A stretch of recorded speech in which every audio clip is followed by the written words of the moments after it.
So hey guys কি খবৰ সকলোৰে ভাল আজি এটা নতুন ভিডিঅ' লৈ আপোনালোক সকলোকে স্বাগতম জনাইছোঁ। সামাজিক মাধ্যমত এটা ভিডিঅ' খুব বেছি চৰ্চাত আছে।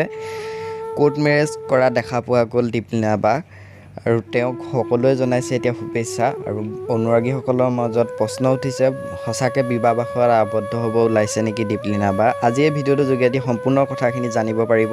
নতুন যদি কোনোবা আহিছে চেনেলটো ছাবস্ক্ৰাইব কৰি লওক আৰু দীপলিনা বা গান শুনি কোনে কোনে ভাল পায় লাইক এটা কৰি জনাই দিব আৰু লগতে আপোনালোকে কমেণ্ট এটা কৰি জনাই দিব।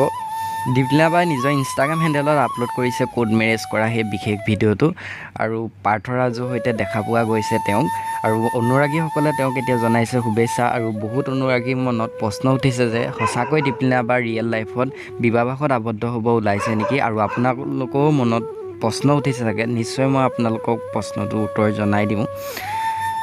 আহিবলগীয়া দীপলিনা বা এটা গানৰ কাৰণেহে দেখা পোৱা গৈছে তেনেকৈ তেওঁ বাস্তৱ জীৱনত বিবাহপাশত আবদ্ধ হ'ব ওলোৱা নাই আৰু নতুন যদি কোনোবা আহিছে চেনেলটো ছাবস্ক্ৰাইব কৰি ল'ব পাৰে। অনাগত দিনসমূহত আপোনালোকে বিচৰা খবৰসমূহ মই দিবলৈ চেষ্টা কৰিম। আকৌ বেলেগ এটা ভিডিঅ'ত আপোনালোকৰ মাজলৈ আহিম। আজি ভিডিঅ'টো ইমানখিনি আছিল।